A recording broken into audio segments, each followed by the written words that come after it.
Okay, good afternoon and welcome to CIPD North's Flexible Working Through COVID-19 event. We are hosting our event via webinar today, and there are a few housekeeping guidelines I just want to make you aware of. You will be muted throughout the webinar, so please ensure that if you want to ask any questions that you direct them to the questions section at the bottom of your screen. You will also have the chat function located at the bottom of the screen where you can share your thoughts and insights throughout the session with all other attendees. If you do lose connection at any point, please click on the original link and you'll be welcomed back to the session as soon as possible. And finally, this session will be recorded. If you do not wish to be seen, please turn off your video. Thank you. My name is Emma Plashak and my role with the CIPD is the Members, Networks and Communities Manager for the North West of England. CIPD North has been hosting several virtual insights and networking events over the past few months to support our members in response to COVID-19, providing an environment where HR, L&D and OD practitioners and independents have come together to share their own experiences and provide insights into their professional and personal challenges during this unprecedented time. Our volunteers across the northern branches also supported these events and facilitated meaningful and insightful discussions between our members. So thank you very much for joining us today.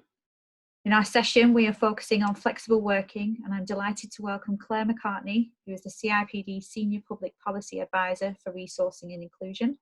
Claire specialises in the areas of diversity and inclusion, flexible working, resourcing and talent management. She has also conducted research into meaning and trust at work, age diversity, workplace, carers and enterprise, and has worked on a number of international projects.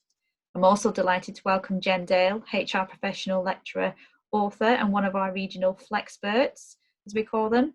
Jem has recently conducted research with Liverpool John Moores University around the challenges of home working and regularly shares her thoughts on flexible working via her blogs and social media. Once we've heard from our two speakers, we will have some time for Q&A collated throughout the session. Thank you, and I'd like to introduce you to Claire McCartney. Brilliant. Well, thank you so much, Emma, and really great to be part of this webinar today. First of all, I have to apologise that my background is not as interesting or as professional as Emma's, but I think probably one of the opportunities of the remote working is to be able to nose into people's houses, so you can have a little nose into my spare room as I'm speaking to you. And it really feels like we've had perhaps one of the biggest home working experiments we've ever seen in the UK, potentially globally as well. Our research at the CIPD shows that employers are considering increasing flexible working opportunities beyond the pandemic, which is really great. And I think there is a really good opportunity to build back better, to go beyond home working and offer a variety of flexible working opportunities and start to make flexible working the new normal. Clearly, this is not home working or remote working in normal times. Many people have been dealing with a whole range of additional pressures and anxieties relating to the pandemic, and we really need to acknowledge those. Some people have sadly experienced bereavement. Others will be juggling work and caring responsibilities. Others will have inadequate working from home spaces. And for some, working from home may not be safe. We have some new guidance coming out with the EHRC shortly around supporting employees who are experiencing domestic abuse, for instance. I think it's also worth flagging that just because people are working from home, this doesn't necessarily mean that they are working flexibly. They might still have quite a rigidity in the hours that they're working, and we also know that often people working from home can work longer hours. There's a work intensification there as the boundaries between work and home often become blurred. So in my session today, I'm going to give a fairly quick overview of the CIPD's wider work on flexible working, as well as some of our latest research findings and pointers around how organisations can build momentum around flexible working and build cultures of flexibility for the long term. So first of all, what is the CIPD doing around flexible working? Well, prior to the pandemic, we were co-chairing the government's flexible working task force, which is a partnership across different government departments, business groups, trade unions and charities to try to help bring about change and increase the uptake of flexible working. There were quite a lot of different activities associated with the task force. One of them was the campaign around Happy to Talk Flexible Working, encouraging organisations to use that in their recruitment and to start to accommodate flexible working from day one, really. Also, on a practical level, the CIPD have been rolling out our mentoring programme that you may well have heard of or been involved in, our Steps Ahead mentoring, to job seekers that find it hard to access the labour market because of a lack of flexible working. We've piloted flexible hiring champions in partnership with Timewise, and we had champions from lots of different sectors getting involved in that. It was really interesting. We've conducted cross-sector action research, looking at some of the barriers and the enablers of flexible working, and we've created some practical tools for HR and for line managers around that. And we're also starting some new qualitative research, looking specifically at the lessons learned from experiences of home working during COVID-19 pandemic. We have an interim report coming out in just a few weeks' time on that, and then more in-depth qualitative work looking at changes in employers' perceptions of the feasibility of flexible working as a result of the pandemic. And also, just to flag, we have a whole host of different resources on our coronavirus hub relating to flexible working. I think Jem was involved in several of those, including one which is looking at flexibility and the return to the physical workspace as well. So do take a look at those if you haven't seen them already. Okay, so just to flag up some of our latest research findings with you. So the number of staff working from home in the future is expected to double in comparison to pre-pandemic levels. We have a employer survey that we've run looking at specifically at elements to do with the pandemic and employer responses. And that's showing us that almost 2 in 5 employees will be working from home on a regular basis once the crisis is over, and that compares to just 1/5 who were doing so before the lockdown. So interesting to see that you know, home working is something that will be around for potentially a much longer time. It's particularly useful because it can be accessible, it can be sustainable for all, but also can be really helpful for people with caring responsibilities and those with mobility and health concerns. But, you know, as I mentioned before, employers still need to improve how they manage and support people who work from home regularly. And importantly, lots of people can't work from home, so increase the range and uptake of other forms of flexible working and support that wider shift to more flexible workplaces in the future. Our research also suggests a greater openness to flexible working in general on behalf of employers, and particularly if they have considered some of the practices they've put in place currently around flexible working a success as well. And just wanted to say also we're fairly active or very active in the policy space in relation to flexible working. So as well as co-chairing that government task force, and we'll be doing more in that area, we've also responded to a number of different government consultations on transparency. Encouraging employers to be as transparent as they can around their flexible working policies and practices.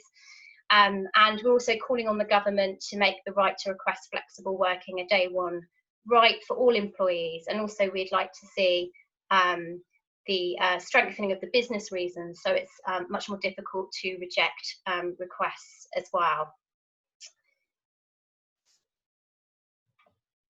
So just to move on to some of our practical pointers around building cultures of flexibility for the longer term. So some of the things that we'd highlight, first of all, developing your strategy, being very clear about that, having senior level support. Investing in ongoing communication is really important. Regularly talking about flexible working. I think dispelling myths is really crucial. There are still lots of myths out there around you know, who flexible working should be for, perceptions of commitment when it comes to flexible working. We need to dispel those myths and tackle those head on. Share successes and build communities as well. Really good to have role modelling as well, so encouraging perhaps your CEO or your senior managers to regularly talk about their own flexible working patterns and the difference that this can make. Gaining manager buy-in. I think line managers are really pivotal to the whole conversation around enabling flexible working. So it's really important to make sure you've got enough support in there for line managers. Some of our case studies had created flexible working toolkits for line managers to help them. Others had actually enlisted their line managers to lead on various different trials that they were doing when it came to flexible working, and actually found that they were then their greatest advocates. Advertising job vacancies is open to flexible working, so creating that culture of openness to flexibility from day one can be really helpful. And I think a focus on development and career conversations is also really important. We know from our own research, the Good Work Index, that there can be a flexibility stigma in terms of development and career conversations that just shouldn't be there. And we hope that actually this period of home working and flexible working in the pandemic will actually lessen that stigma, but really important to focus on making sure that everyone has the same access to development and career conversations, and if there are any blockers in place, to really address those head on. Job design is also something that's come through from our research as being really important, and particularly if people are changing their work pattern or reducing their work pattern, what can happen is that actually the job doesn't change, so they find that they are squeezing a full-time job into kind of reduced hours, and actually that's not sustainable for the individual, it's not sustainable for the organisation. So really important to look at job design and the flexible working pattern, look at smart working, look at whether aspects of the role can be delegated, how you can make sure that this is sustainable. And then I'd also suggest making use of pilots as well. It's certainly something that came through from our research when introducing new initiatives, and having some KPIs before and after pilots, and making sure you've got some really good review processes in for individuals and their line managers to assess how they got on with their flexible working practices, and whether there are any things that they could change to make those more effective going forward. So I think those are all of the insights that I wanted to share up front. I just want to flag again the many resources that we've got on the Coronavirus Hub in terms of remote working and return to work support, and also some of the tools that we have and guidance that we had around flexible working for HR professionals and for line managers. Do take a look at those. But without further ado, I'm going to hand you over now to Gemma Dale, who's going to share some of her insights from some of the recent research that she has been doing. So over to you, Gem.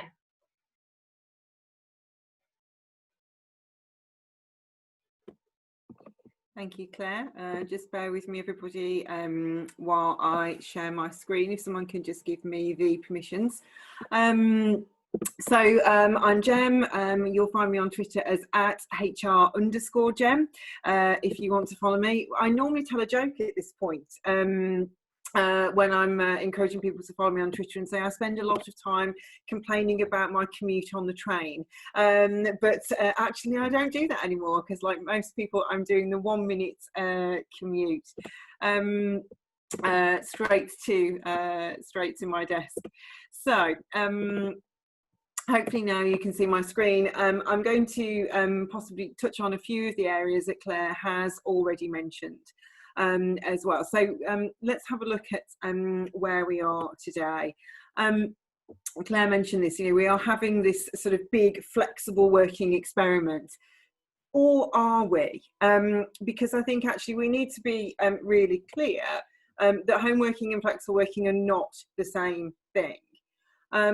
And normally as well, when an organisation decides to either embrace remote working or embrace flexible working, they do it in a strategic, organised and planned way. We train people, we provide them with the tools and the technology, and we put those things in place.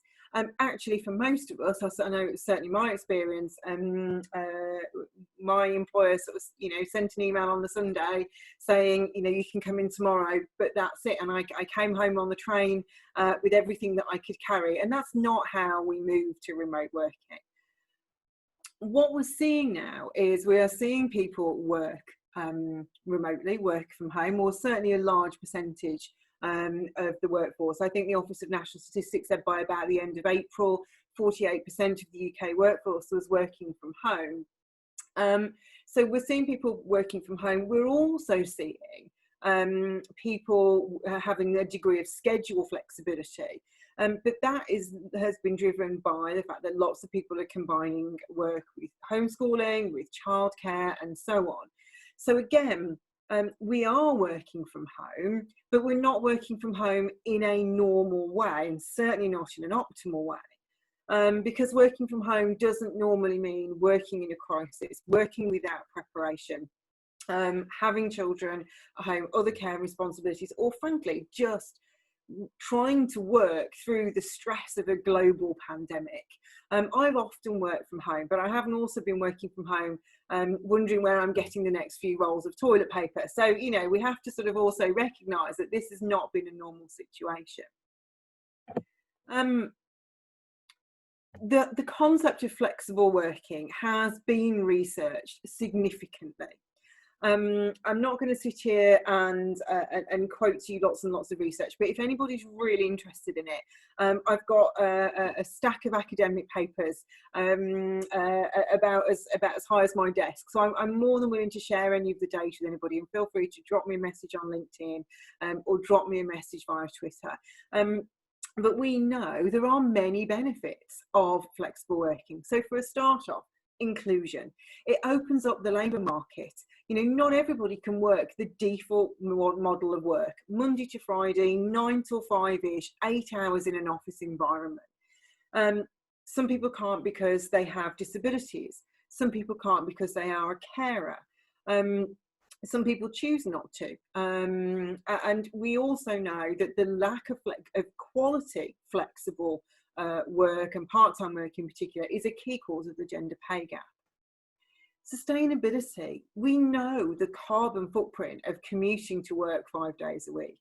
All sorts of research done that said, what if we actually just move that to 4 days? What would the carbon footprint saving would be significant.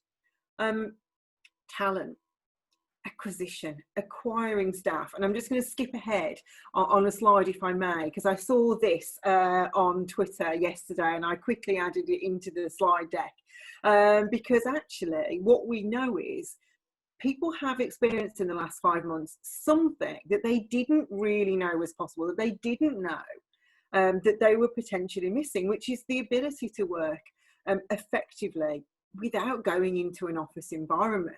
So I do really believe we know it was always a way of attracting talent. Time-wise, every year do a flexible jobs index. Less than 15% of jobs are advertised as suitable for flexible working. So it's always been an opportunity. I'd argue even more so now. And I would also argue that notwithstanding the fact we're going potentially into an economic downturn, and that will impact the job market, certainly in the longer term, organisations that are smart will be starting to include this in their sort of their reward offering, their package, their benefits.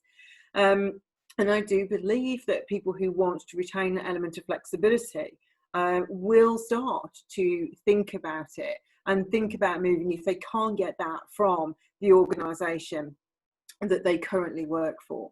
If I can return back to this slide. An opportunity for well-being as well. Now, I have to caveat this because the research in this area is complex, because the well-being implication does depend on what kind of flexible working that you do. Because of course we are talking about all sorts of things under that banner. Yes, remote and home working, part-time working, compressed hours, annualised hours, career breaks, job shares. There's a real range of things that sit outside of that default Monday to Friday 9 till 5. So some forms of flexible working have greater well-being implications. There's also some gender stuff at play there too, because actually some of the research suggests that when women work flexibly, particularly when they do reduced hours working, what they actually do is make that up with lots more childcare, lots more domestic labour, and therefore don't necessarily get all those well-being benefits that people might seek when they work more flexibly. Employee engagement, strong links around things like how do we engage our staff as well, and performance. Lots of evidence that says people that work remotely, people that work more flexibly, You know, in some cases have been seen to outperform colleagues that work sort of in a more traditional office environment. So the business case is established and has been for some time. So that then begs the question, why was there such, you know, we've always had demand for flexible working, but we've never met that demand. You know, the pace of change towards more flexible forms of working prior to the pandemic were considered to be kind of glacial. So why was that? We have a number of challenges around flexible working. This is a slide that I was using before COVID, and I've deliberately not changed it. Some of these issues have been challenged by our big working from home experiment, but not all of them.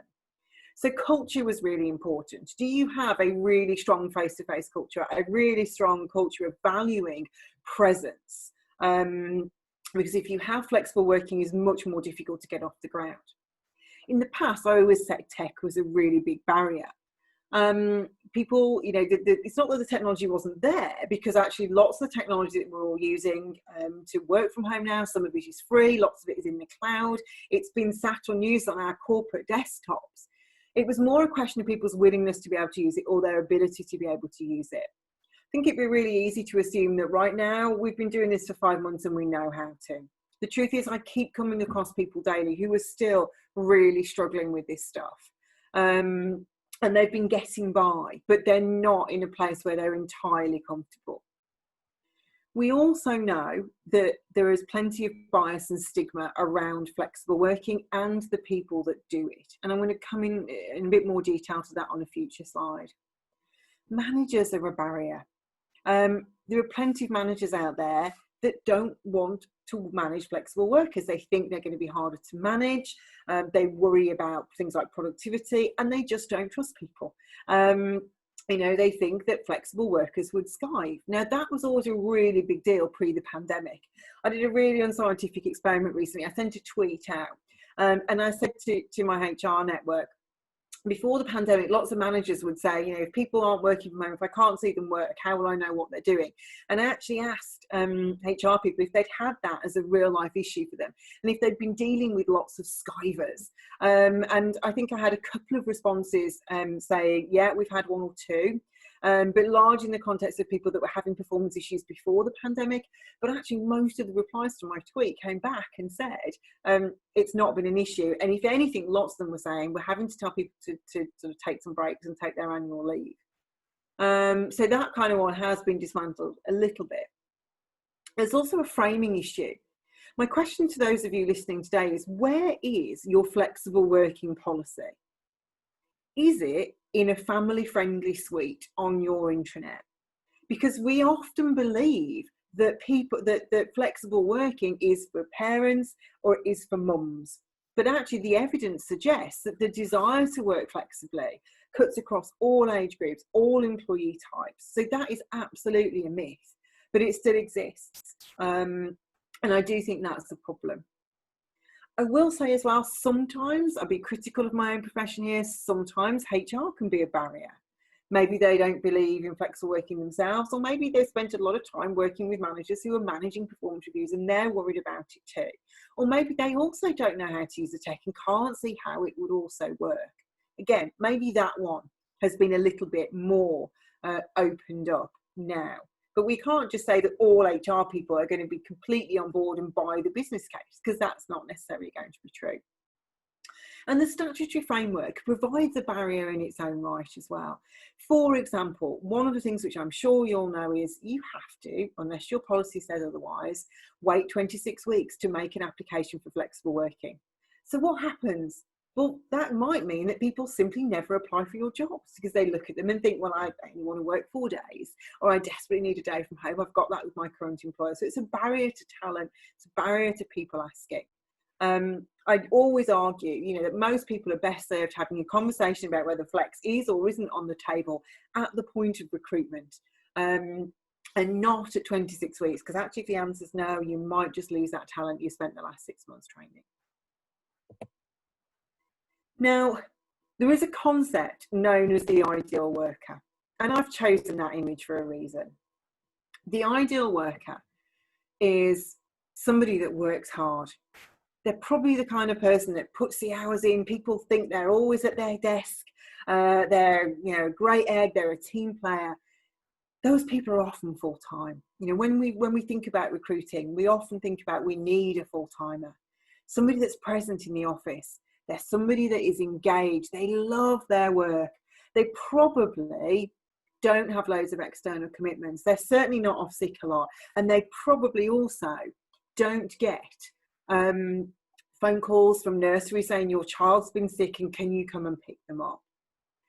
So what I'm saying is we have this idea of who is an ideal worker, and the flexible worker, the person who turns up and says I only want to work 3 days, or actually I want to work 2 days a week from home, or I want to compress all my hours. How do we really respond to that when they're sitting in front of us recruiting and we're interviewing? Do we think that's great and I'm really happy to have that conversation, or do we think bit early to be saying that to me?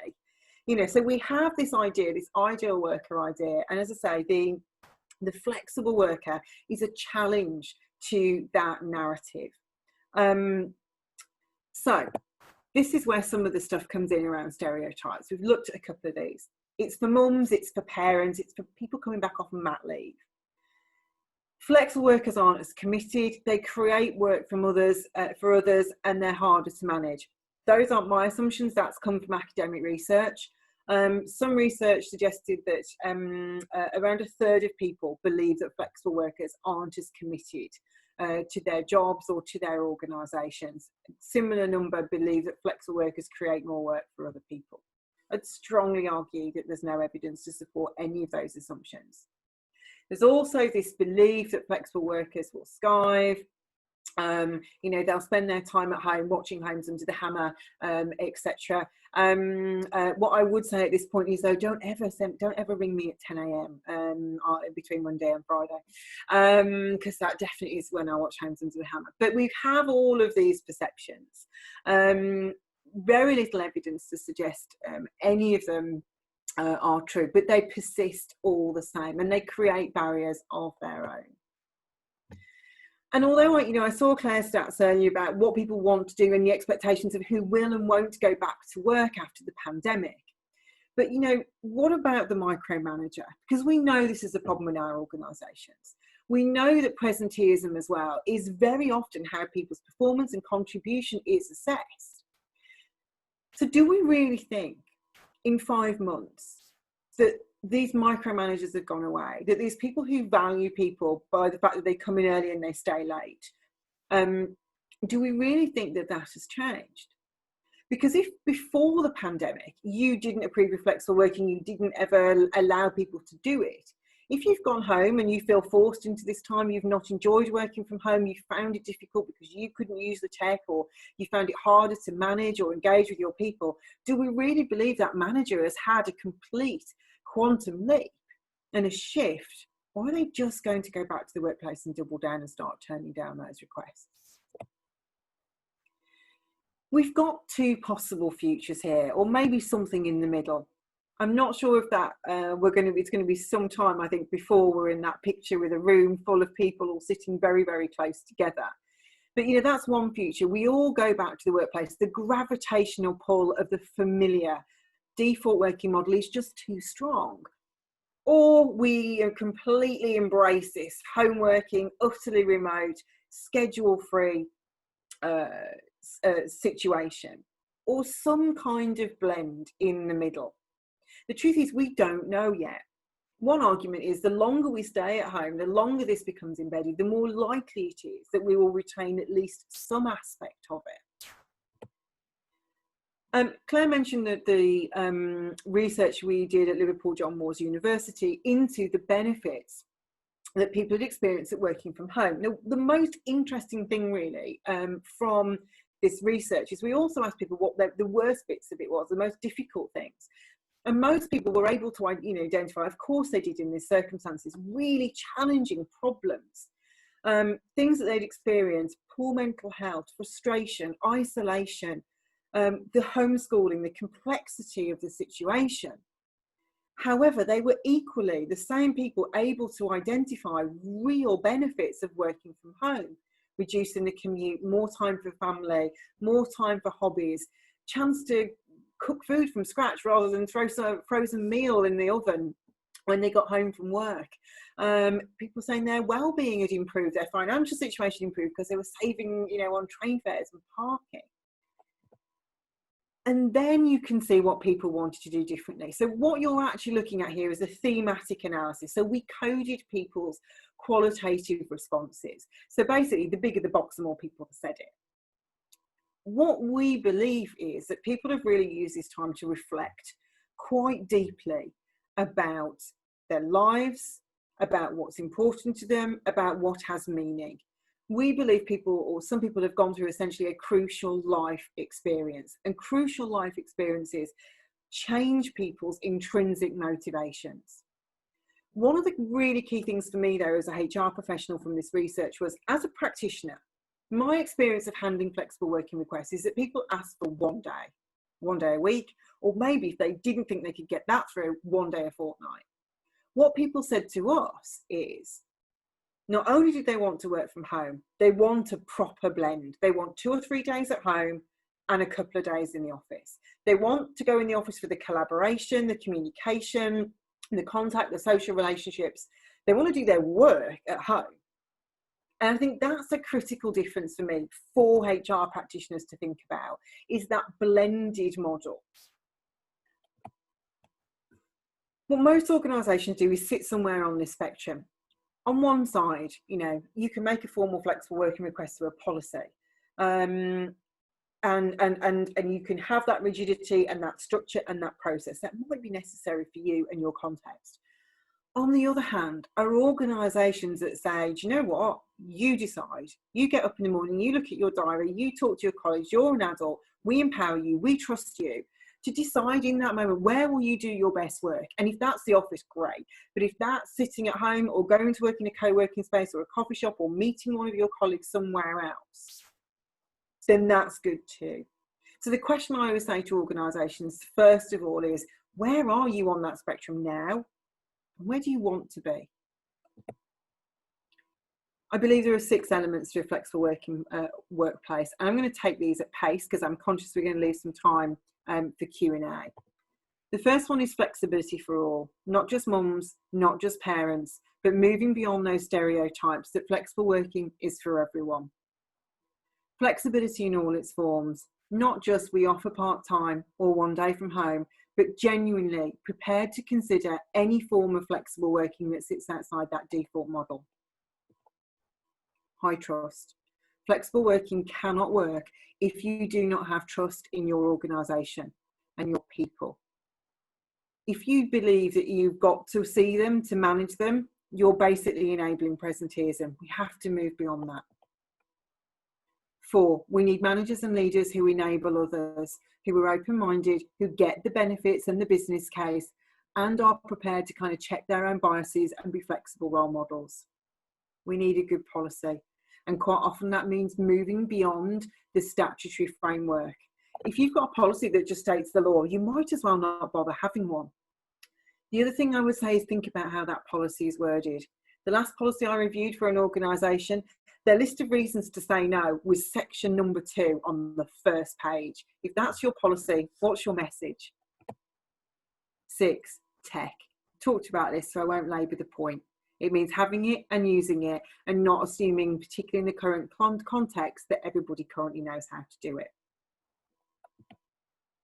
So, if you want to truly enable flexible working in your organisation, first of all, you need to determine your strategy and your vision. And the heart of that, and at the heart of those communications, need to be the benefits. So this is not about seeing this as a one-way street, something for employees to get. It has a genuine mutual benefit, can help us tackle some of those big organisational problems: talent, engagement, sustainability, staff well-being, inclusion. They need to be at the heart of your why. Whatever you decide to do, you've got to communicate and communicate. You need a good policy. People need the tools to be able to work effectively, asynchronously, and from home. People managers must be trained on how to assess jobs, your policy and approach, those benefits, and how to manage flexible workers effectively. Find the role models in your organisation and champion them, and promote those options so people know it's not just asking to reduce my hours or not just asking for 1 day a week from home, that you will genuinely consider a whole range of options. There's probably possibly never been a better time to rethink this stuff. If you are going to rethink your approach to flexible working, I would argue that this is the moment to do it. There's one other recommendation I would make, and that is, if you haven't already done so, undertake a listening exercise. Talk to your people. What's worked well for them during this time? What hasn't as well? What have they learned about themselves? And what do they personally want to retain from the current working situation? Thank you. Great, thank you very much, Jem, and thank you to Claire as well. Really useful and thought-provoking insights there into our world of flexible working and the challenges ahead. We now have about 8 minutes for questions, which I've collated from the Q&A section with the help of Victoria McLean from CIPD Lancashire. One of the first questions for you both, just to answer quickly, is talking about what you've covered in both of your presentations about people managers and line managers and the support that the people profession is to give to those line managers. What should we be considering to implement in that support? Claire, yeah, please. Yeah, okay. Thanks. I'll go first. Yeah. I mean, as I said, I think line managers are really pivotal in enabling cultures. You know, an unsupportive line manager could be such a blocker in one part of the organisation and then an enabler in another part of the organisation, and we want consistency and fairness. So I think it's about having proper support for line managers, some principles to follow, but for me it is about good people management, really. It's about setting clear objectives, empowering, trusting, assessing people on their outputs, having regular catch-ups with people, check-ins on their well-being, you know, and ensuring that focus is on career development as well. But I think it's about also collaborating and involvement. So it's not about line managers feeling like something's being done onto them, that they've got more work to do. It's actually something that they can be actively involved in making work, and actually something that could really benefit them and change the way that they work too. So there'd be a couple of observations from me on that. Right. Yeah. If I can add to that, I think most line managers, there'll be something that's in it for them. So, you know, there may be a manager that is struggling to recruit.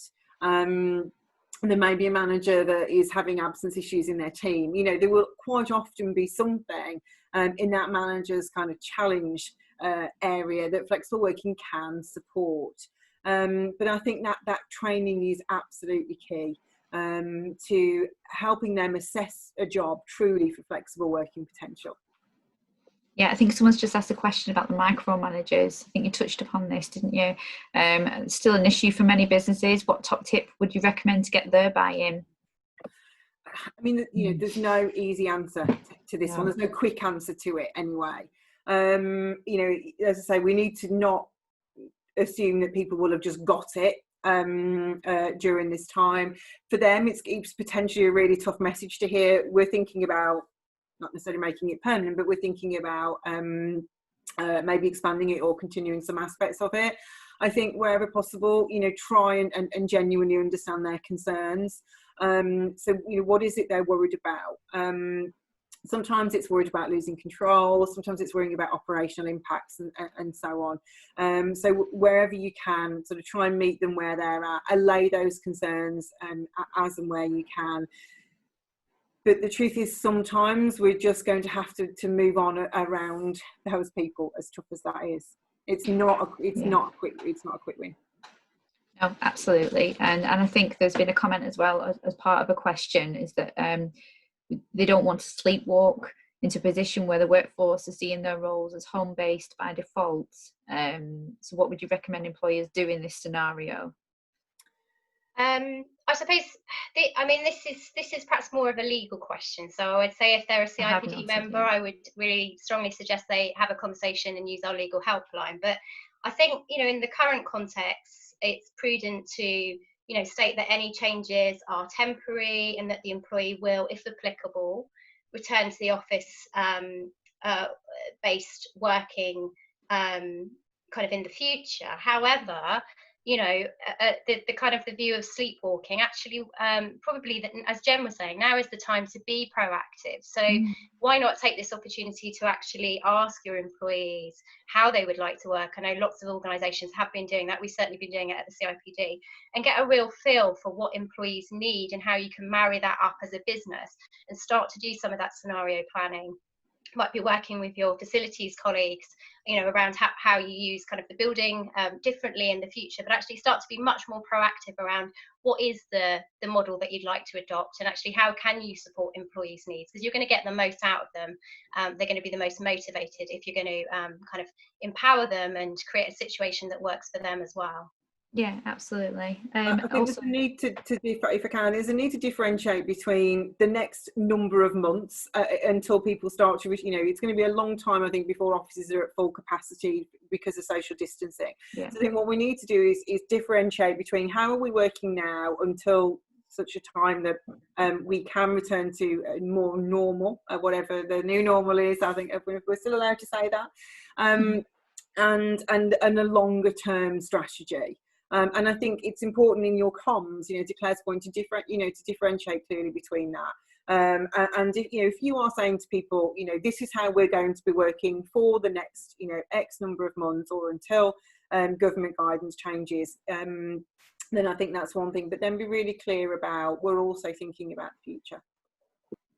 Yeah, no, that's great. So with that in mind, question to you both, what are the potential cultural outcomes for employers that adopt flexible working long term?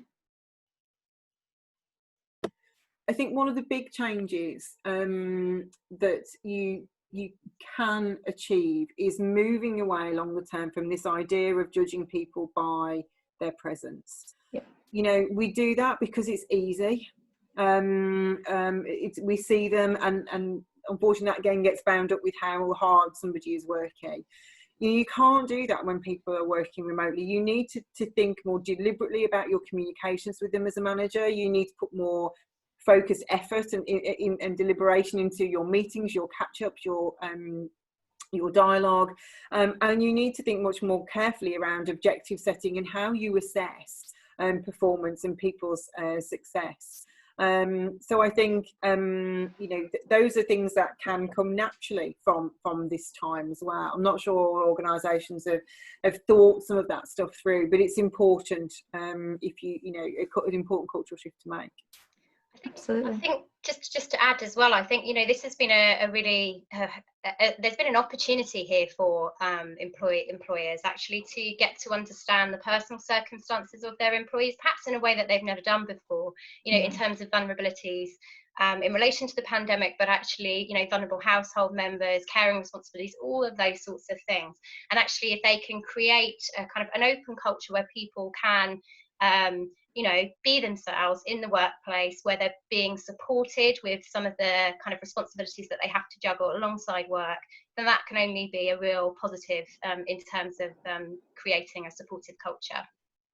Yeah, absolutely. Well, thank you very much for your input there from Claire and Jem. Really appreciate that. And thank you all again for everybody who's online with us today for joining us. If you didn't have your question answered, we will try and collate and send the responses to you. And please ensure that any feedback that we send out to you today or tomorrow that you complete, so we can provide some further insights sessions for you. And we will also be sharing some of the research links in that feedback that we send to you as delegates. So a special thank you to Claire and Jem for joining us today for their valuable inputs, and to Vicky and Tess behind the webinar curtain. And take care, everyone, and look forward to seeing you again soon. Thank you. Bye-bye.